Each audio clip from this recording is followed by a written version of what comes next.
The IcyForge ice maker seems to be a fascinating new gadget aiming to revolutionize home ice making by producing pristine, crystal clear ice spheres. Let's delve into its key features, pros and cons, and see if it lives up to the hype. Features: clear ice spheres. IcyForge utilizes advanced technology and filtration to remove impurities and air bubbles, resulting in stunningly clear ice spheres perfect for cocktails, whiskey, and other drinks. Rapid production. This ice maker boasts impressive speed, crafting two 5.5 cm ice spheres within just 60 minutes, ensuring you're never caught short of crystal clear refreshment. Slow melting spheres. IcyForge ice spheres melt slow, preserving the flavor and diluting your drinks less compared to regular ice cubes. Separate water tank. For superior sanitation, the water tank can be directly connected to your water purifier, guaranteeing hygienic ice production. UV sterilization. Built-in UV technology eliminates germs and bacteria, offering additional peace of mind for clean and safe ice enjoyment.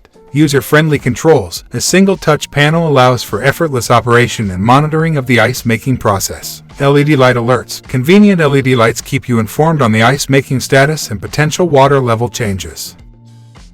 Here are some of the pros and cons of the IcyForge ice maker. Pros: elevates cocktail experience.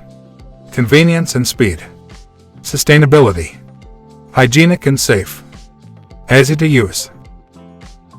Cons: price, availability, size and power, limited ice shape. Overall, the IcyForge ice maker offers a compelling proposition for cocktail enthusiasts and anyone who appreciates the finer things in their drinks. Its ability to produce stunning ice spheres, the convenience of rapid production, and the focus on hygiene make it a unique and tempting option. However, the price tag, availability, and limitations in ice shape are factors to weigh before making a decision. Thanks for watching. See you in next video.